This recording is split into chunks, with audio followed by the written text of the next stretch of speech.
बोलो बृहस्पति भगवान की जय। बोलो विष्णु भगवान की जय। किसी गांव में एक साहूकार रहता था जिसके घर में अन्न, वस्त्र और धन किसी की कोई कमी नहीं थी।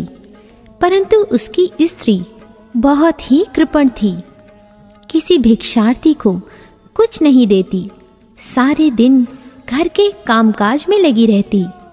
एक समय एक साधु महात्मा बृहस्पतिवार के दिन उसके द्वार पर आए और भिक्षा की याचना की।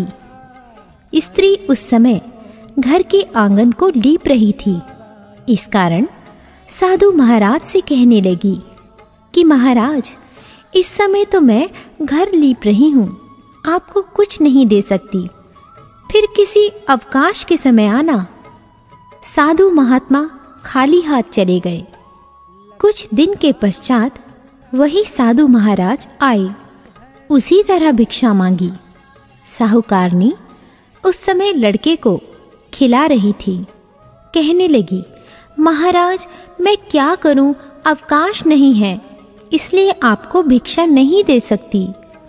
तीसरी बार महात्मा आए तो उसने उन्हें उसी तरह से टालना चाहा, परंतु महात्मा जी कहने लगे कि यदि तुमको बिल्कुल ही अवकाश हो जाए तो मुझको भिक्षा दोगी?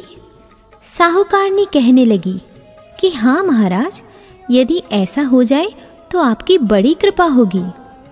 साधु महात्मा जी कहने लगे कि अच्छा, मैं एक उपाय बताता हूँ। तुम बृहस्पतिवार को दिन चढ़ने पर उठो और सारे घर में झाड़ू लगाकर कूड़ा एक कोने में जमा कर दो। घर में चौका इत्यादि मत लगाओ। फिर स्नान आदि करके घर वालों से कहो उस दिन सब हजामत अवश्य बनवाएं। रसोई बनाकर चूल्हे के पीछे रखा करो, सामने नहीं। सायंकाल को अंधेरा होने के बाद दीपक जलाओ तथा बृहस्पतिवार को पीले वस्त्र मत धारण करो, ना पीले रंग की चीज़ों का भोजन ग्रहण करो। यदि ऐसा करोगी तो तुमको घर का कोई काम नहीं करना पड़ेगा। साहूकारनी ने ऐसा ही किया। बृहस्पतिवार को दिन चढ़े उठी, झाड़ू लगाकर कूड़े को घर में ही जमा कर दिया। पुरुषों ने हजामत बनवाई, भोजन बनवाकर चूल्हे के पीछे रखा। वह सब बृहस्पतिवारों को ऐसा ही करती रही। अब कुछ काल बाद उसके घर में खाने को दाना न रहा। थोड़े दिनों में महात्मा फिर आए और भिक्षा मांगी, परंतु सेठानी ने कहा, महाराज मेरे घर में खाने को अन्न नहीं है, आपको क्या दे सकती हूँ? तब महात्मा ने कहा कि जब तुम्हारे घर में सब कुछ था तब भी तुम कुछ नहीं देती थी, अब पूरा पूरा अवकाश है तब भी कुछ नहीं दे रही हो। तुम क्या चाहती हो वह कहो। तब सेठानी ने हाथ जोड़कर प्रार्थना की, महाराज अब कोई ऐसा उपाय बताओ कि मेरे पहले जैसा धन धान्य हो जाए। अब मैं प्रतिज्ञा करती हूँ कि आप जैसा कहेंगे वैसा ही करूँगी।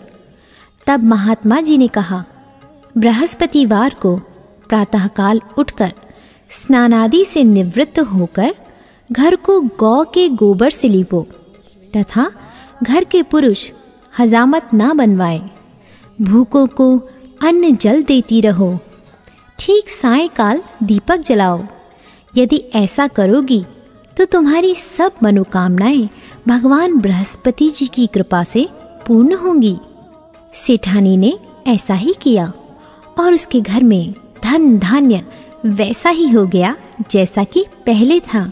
इस प्रकार भगवान बृहस्पति जी की कृपा से अनेक प्रकार के सुख भोग कर दीर्घकाल तक जीवित रही। गंधर्व, किन्नर आदि सभी सभा में उपस्थित थे। जिस समय बृहस्पति जी वहां पर आए तो सबके सब उनके सम्मान के लिए खड़े हो गए, परंतु इंद्र गर्व के मारे खड़ा ना हुआ। यद्यपि वह सदैव उनका आदर किया करता था। बृहस्पति जी अपना अनादर समझते हुए वहां से उठकर चले गए। तब इंद्र को बड़ा शोक हुआ कि देखो, मैंने गुरुजी का अनादर कर दिया, मुझसे बड़ी भारी भूल हो गई। गुरुजी के आशीर्वाद से ही मुझको यह वैभव मिला है। उनके क्रोध से यह सब नष्ट हो जाएगा, इसलिए उनके पास जाकर उनसे क्षमा मांगनी चाहिए, जिससे उनका क्रोध शांत हो जाए और मेरा कल्याण हो। ऐसा विचार कर इंद्र उनके स्थान पर गए। जब बृहस्पति जी ने अपने योग बल से यह जान लिया कि इंद्र क्षमा मांगने के लिए आ रहा है, तब क्रोधवश उनसे भेंट करना उचित ना समझकर अंतर्ध्यान हो गए। जब इंद्र ने बृहस्पति जी को घर पर न देखा, तब निराश होकर लौट आए। जब दैत्यों के राजा वृषवर्मा को यह समाचार विदित हुआ, तो उसने अपने गुरु शुक्राचार्य की आज्ञा से इंद्रपुरी को चारों तरफ से घेर लिया। गुरु की कृपा न होने के कारण देवता हारने व मार खाने लगे। तब उन्होंने ब्रह्मा जी को विनयपूर्वक सब वृतांत सुनाया और कहा कि महाराज, दैत्यों से किसी प्रकार हमें बचाइए। तब ब्रह्मा जी कहने लगे कि तुमने बड़ा अपराध किया है, जो गुरुदेव को क्रोधित किया। अब तुम्हारा कल्याण इसी में हो सकता है।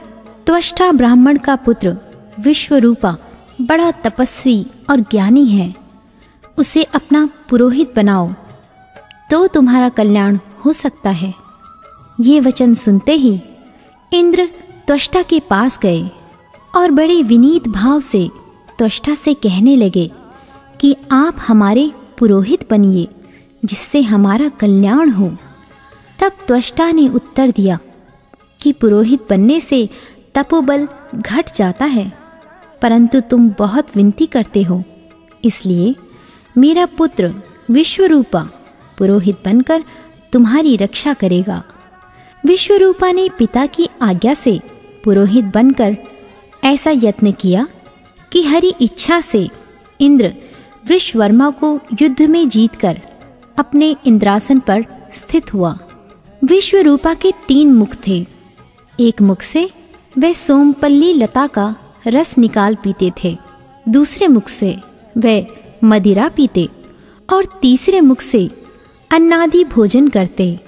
इंद्र ने कुछ दिनों उपरांत कहा कि मैं आपकी कृपा से यज्ञ करना चाहता हूँ। जब विश्वरूपा की आज्ञानुसार यज्ञ प्रारंभ हो गया, तब एक दैत्य ने विश्वरूपा से कहा कि तुम्हारी माता दैत्य की कन्या है, इस कारण हमारे कल्याण के निमित्त एक आहुति दैत्य के नाम पर भी दे दीजिए तो अति उत्तम हो। विश्वरूपा उस दैत्य का कहा मानकर आहुति देते समय दैत्य नाम भी धीरे धीरे से लेने लगे। इसी कारण यज्ञ करने से देवताओं का तेज नहीं बढ़ा। इंद्र ने यह वृतांत जानते ही क्रोधित होकर विश्वरूपा के 3 सिर काट डाले। मद्यपान करने से भंवरा, सोमपल्ली पीने से कबूतर और अन्न खाने के मुख से तीतर बना। विश्वरूपा के मरते ही इंद्र का स्वरूप ब्रह्म हत्या के प्रभाव से बदल गया।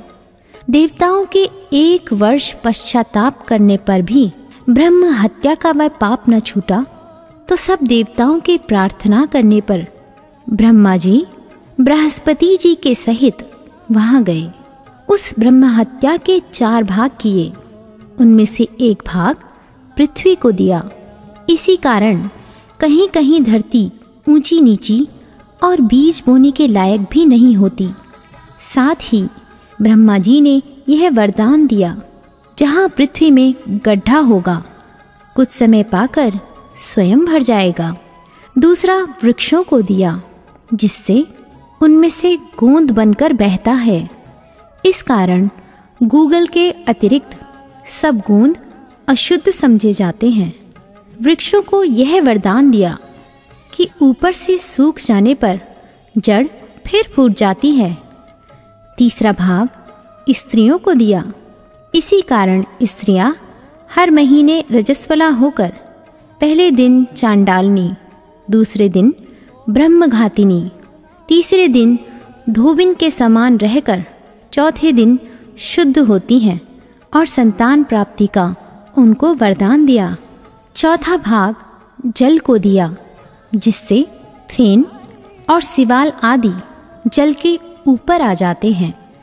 जल को यह वरदान मिला कि जिस चीज़ में डाला जाएगा वह बोझ में बढ़ जाएगी। इस प्रकार इंद्र को ब्रह्म हत्या के पाप से मुक्त किया। जो मनुष्य इस कथा को पढ़ता या सुनता है उसके सब पाप बृहस्पति जी महाराज की कृपा से नष्ट होते।